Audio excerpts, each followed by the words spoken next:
দরুদ এত বড় ইবাদত, একবার দরুদ পড়লে আল্লাহ তাআলা 10টা রহমত দেন, 10টা গুনাহ মাফ করেন, 10টা মর্যাদা বাড়িয়ে দেন।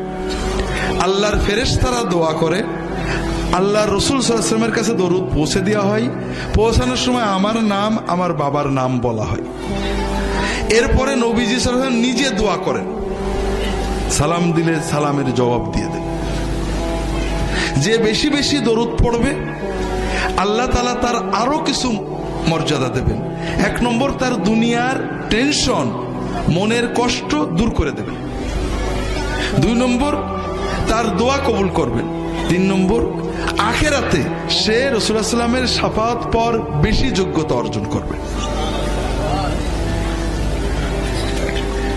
তাহলে আমরা দরুদ পড়লাম, একবারই পড়ি। এখন কথা হলো কোন দরুদ পড়বো, ঠিক না?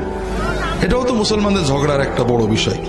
মুসলমানরা নামাজ রোজা নিয়ে ঝগড়া করে না, হালাল খাওয়া নিয়েও ঝগড়া করে না, কারণ এগুলো আল্লাহ কোরআনে বেশি বলেছেন।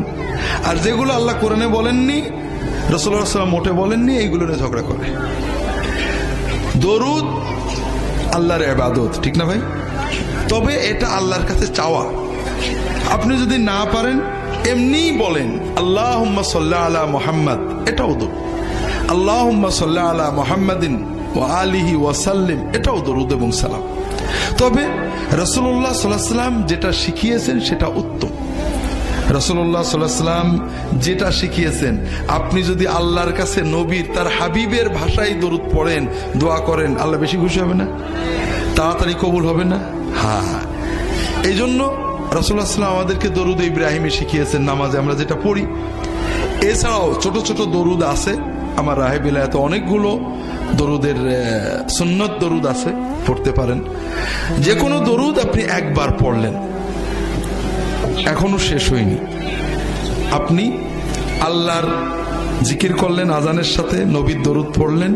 রাসূলুল্লাহ সাল্লাল্লাহু আলাইহি ওয়াসাল্লাম বলছেন, তুম্মা সাল্লু আলাইয়া, তোমরা আমার উপরে আজানের পরে দরুদ পড়বে। আমাদের দেশে নেই, বাংলাদেশের অনেক জায়গায় আছে। আজানের আগে দরুদ পড়ে, আবার আপত্তি করলে ঝগড়া করে, নবীর দরুদ পড়ো, তোমার কি? নবীজি বললেন আজানের আগে পড়তে না পরে পড়তে? পরে পড়তে। ভালো কাজ নবীজির নিয়মের বাইরে করলে কি ভালো থাকে? আপনি নামাজ শুরু করেন না, বিসমিল্লাহ বলা ভালো কাজ না খারাপ কাজ? বিসমিল্লাহ আল্লাহু আকবার করবেন, হ্যাঁ? কি বলবেন? আল্লাহু আকবার, বিসমিল্লাহ বলবেন না কে? এত একটা ভালো কাজ করবেন না কে? কারণ এই সময় নবীজি বিসমিল্লাহ বলা শেখাননি, এই সময় আল্লাহু আকবার বলাই হলো বিসমিল্লাহ। কথা বোঝেননি? আবার যখন আমরা কুরবানি করবো, জবাই করবো, তখন কি বলবো? বিসমিল্লাহ আল্লাহু আকবার, এটা ঠিক আছে। ওই সময় নবীজি বিসমিল্লাহ আল্লাহু আকবার বলেছেন। কথা বোঝেননি?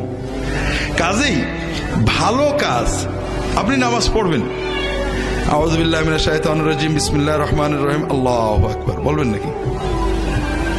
আউযু বিল্লাহ ভালো কথা, বিসমিল্লাহ ভালো কথা, কিন্তু ইবাদত বন্দেগী নবীর শিক্ষার বাইরে যুক্তি তর্ক দিয়ে বানানোর মানেই হলো আপনি নবী মানেন না। নবী যে মানে সে যুক্তি খোঁজে না, সে নবী খোঁজে। আর নবী যে মানে না সে কি খোঁজে? যুক্তি খোঁজে। আমার দেখতে হবে নবী কেমন করে করেছেন আলাইহিস সালাতু ওয়াস সালাম। আসসালামু আলাইকুম আমার ভাই ও বোনেরা, আমরা সবাই চেষ্টা করব বেশি বেশি করে দুরুদে ইব্রাহিম পড়ার জন্য। আরও বিভিন্ন ধরনের দুরুদ আছে, ওই ছোট ছোট দুরুদ আছে। আমরা সবাই চেষ্টা করব দুরুদ পড়ার জন্য, কারণ এই দুরুদের মাধ্যমে আমাদের গুনাহ মাফ হয়, দোয়া কবুল হয়। আমরা সবাই বেশি বেশি করে পড়ব। আসসালামু আলাইকুম।